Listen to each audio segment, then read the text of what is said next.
it's very strange, but the mount was calling my name. I felt as if somebody had a rod and they casted it off the top of that mount, and the hook went into my chest.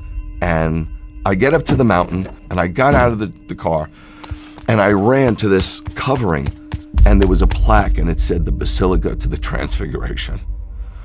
And I heard a voice, and the voice said, "Come away and pray with me."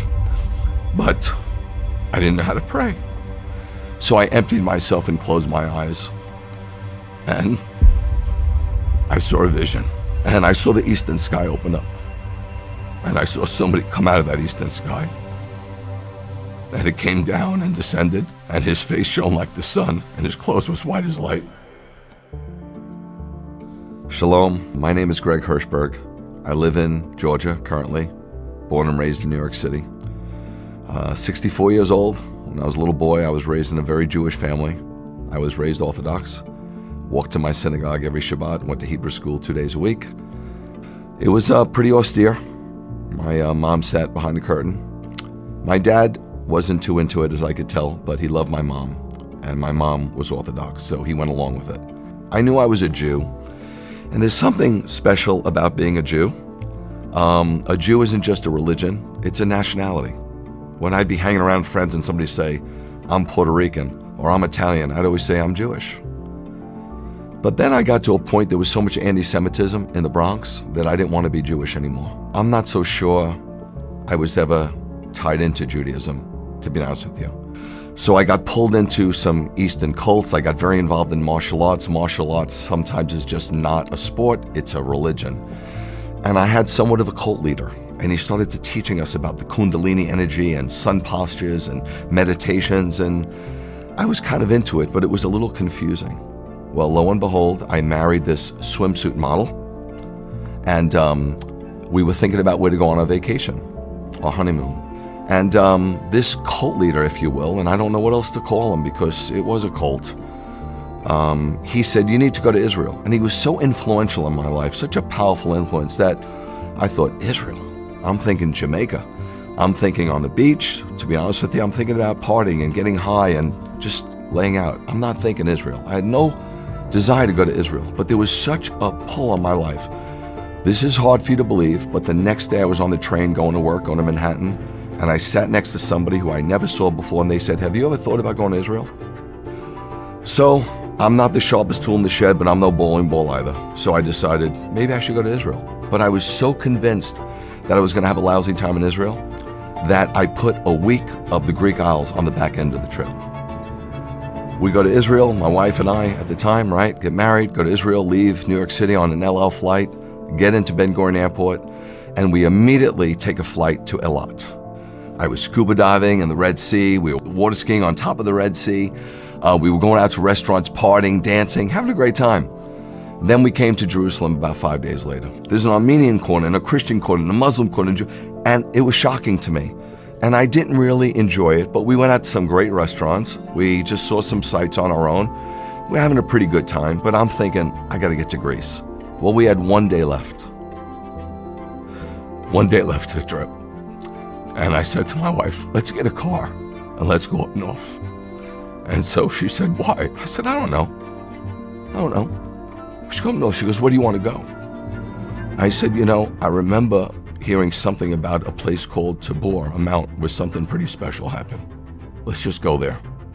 So we drove up, and we didn't know where we were going, so there were hitchhikers. It was 1989. So a guy was hitchhiking. And so I took him where he was hitchhiking, and I look over to the left, and I see this mount. And it's very strange, but the mount was calling my name. I felt as if somebody had a rod, and they casted it off the top of that mount, and the hook went into my chest. And as I'm driving up, I got a little exasperated. So in reality, we're looking for this Transfiguration Mount because something happened there, right? And I get up to the mountain, and I got out of the car, and I ran to this covering, and there was a plaque, and it said the Basilica to the Transfiguration. And I heard a voice, and the voice said, "Come away and pray with me." But I didn't know how to pray. So I emptied myself and closed my eyes. And I saw a vision. And I know that sounds weird, but people all over the Bible saw visions. And I went to a trance-like state. And I know that sounds New Age, but Balaam went into a trance-like state in the Bible. And others have. And I saw the eastern sky open up. And I saw somebody come out of that eastern sky. And it came down and descended. And his face shone like the sun, and his clothes was white as light. And he pressed himself up against me. And the first thing he said is,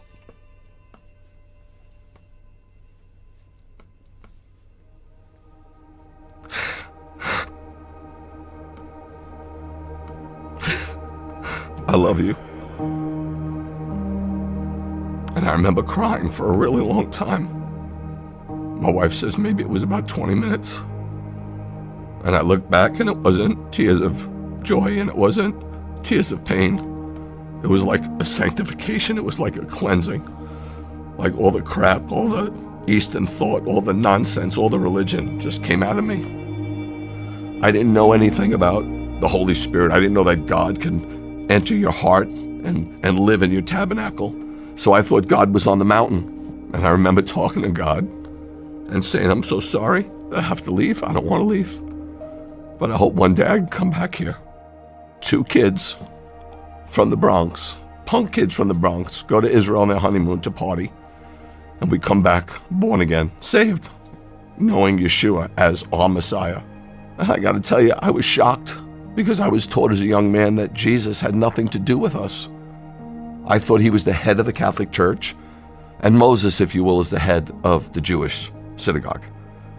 But then I turned over this New Testament expecting to see something really Christian, something hardcore Gentile, and said, this is the genealogy of Yeshua the Messiah, the son of Abraham. I'm like, what? I'm in shock. The son of David. I'm in shock. I'm reading this genealogy, and it's purely a Jewish genealogy. I get into the other parts of the gospel, and I see he's circumcised on the 8th day like me. His mother goes through purification rites, Tohar, like my mom. He has a Pinyan Haben and dedicated, like I was. Man, I can't believe it. So to this day, when they say to me, you know, Rabbi Greg, Jesus was Jewish, I'm like, what's with the past tense? It doesn't matter, but that's a fact. And the crazy thing is, I was secular, right? How did Jesus, the head of the church, bring me back to my Judaism? So if you believe in Yeshua, you don't become less Jewish, you kind of become more Jewish. Jesus never gave up being Jewish. He's born a Jew, he was raised a Jew, he was Torah observant, he died a Jew, he was buried a Jew, he rose a Jew, he ascended a Jew, and he's coming back as a Jew. I never look back. I'm so thankful for what God has done for me. I feel so free. I feel so alive more than I've ever felt. And you get to a place, man, when you meet Yeshua, where he becomes enough. And I'm here to tell you, if God isn't enough, nothing will be enough. You'll search and search and search the world over. You'll go from one high to the next. You'll go from one thing to the next. But when you meet him, all bets are off. It's done. The search is over.